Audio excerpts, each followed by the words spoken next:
Hello, I'm Sydney Metrick. I'm an expressive arts therapist, and my business is Chicken Soup Counseling. And today I'm going to talk to you about loss, grief, and healing. Loss is an integral part of life. All of us experience losses, from simple to profound, all throughout our lives. And when we do, it can shake us up, sometimes throw us into a process known as the process of grief, which has a number of different stages, the most familiar of which are denial, anger, bargaining, depression, and acceptance. And the stages are not linear, but rather they go back and forth depending on other factors that may be occurring. So when you're in the state of depression, because you've kind of come to realize that in fact whatever the person, place, thing, idea, or dream that you were attached to is gone, there could be an anniversary of that loss. And at that point, anger may come up. And so, especially in the first year, it can be very difficult to know how you're going to feel at any particular point in time, because outside factors can just serve as catalysts that bring up emotions that were unexpected and unwanted.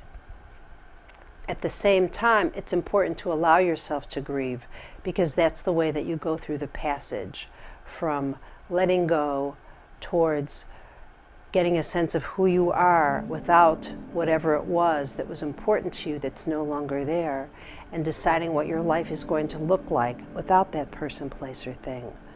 So in order to find healing, the first step is to acknowledge that you're in a process, an emotional process, that may also have physical, mental, and spiritual repercussions, but a process that you have to allow yourself to experience, and that your grief process may be unlike what anybody else experiences.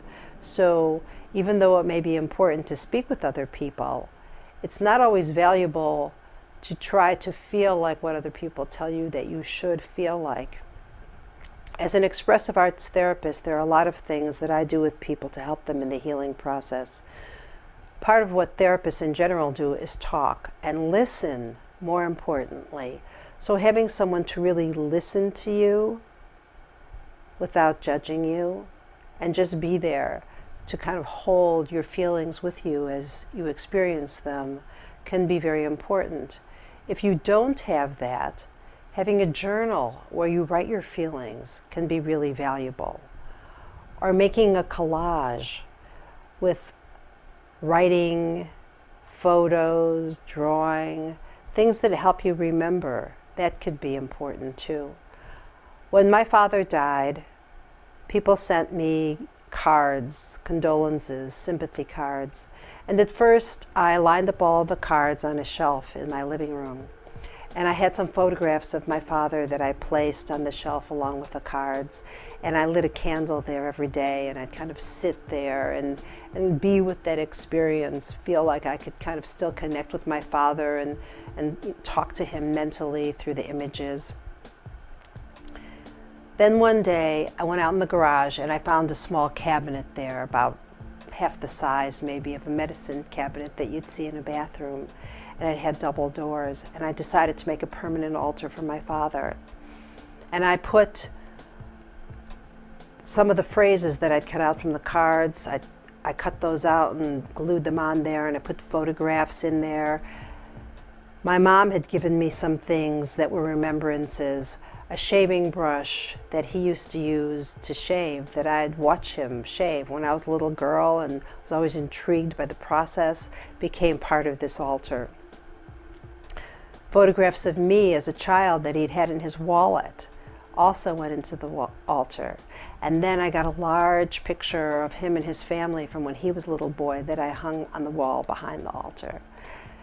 And that altar still is in my home now. It's in my office. And every once in a while, I can pause and kind of reconnect with my father through that altar. And even when I'm sitting at my desk in my office, I can look up, and over in the corner of the room, there's the altar with the pictures of my father there. And it makes me feel like, even though I can't really speak with him anymore, I still have that connection and those memories. and those memories are mine forever.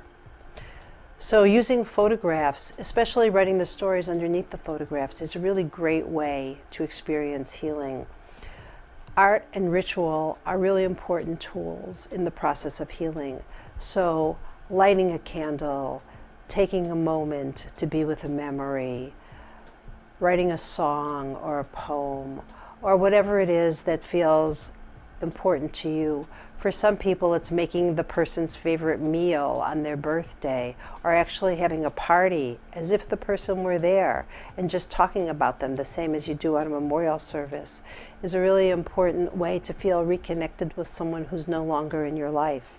And you can do the same thing for an animal that you lost, or a place that you lost. It's just important to notice what it is that you're feeling, and what, if you were to really be creative about how to allow that thing, if you don't want to lose it, to still be in your life some way. And then just let yourself play with crayons or paints or writing. It doesn't have to be perfect, because it's only for you. If you'd like to find out more, there's a book that I've written called Crossing the Bridge, and it's published by Apocryphal Press. My website is www.chickensoupcounseling.com. I'm Sydney Metrick. Thank you for listening.